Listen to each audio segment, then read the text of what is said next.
સુરતમાં માનવતાને ઝંઝોડી નાખે તેવી એક કરુણ ઘટના સામે આવી છે। પ્રેમ લગ્ન કરનાર ભાવનગરની પરિણીતાએ સુરતમાં આત્મહત્યા કર્યા બાદ પણ તેને શાંતિ મળી નથી। મોતને 3 દિવસ વીતી ગયા હોવા છતાં પણ પિયર પક્ષ અને સાસરિયાએ મૃતદેહ સ્વીકારવાનો ઇનકાર કર્યો છે, જેના કારણે મૃતદેહ સિમીમેર હોસ્પિટલમાં બિનવારસી હાલતમાં પડ્યો છે।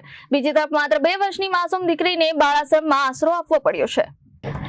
પ્રેમ લગ્નની કિંમત આટલી આકરી અને આટલી દર્દનાક હોઈ શકે? સંબંધોની વેદી પર એક 22 વર્ષની યુવતીએ દમ તોડી દીધો, પણ અફસોસ કે તેના મોતના 3 દિવસ પછી પણ તેની લાશને અગ્નિદાહ આપવા માટે કોઈ એક ખભો ન મળ્યો। સુરતમાં વરાછા ખાતે આવેલ ઉમિયાધામના અતિથિ ગૃહમાં 2 વર્ષની માસૂમ પુત્રીની સામે જ ભાવનગરની 22 વર્ષીય રીના બારૈયાએ ઝેરપી જીવન ટૂંકાવી લીધું હતું।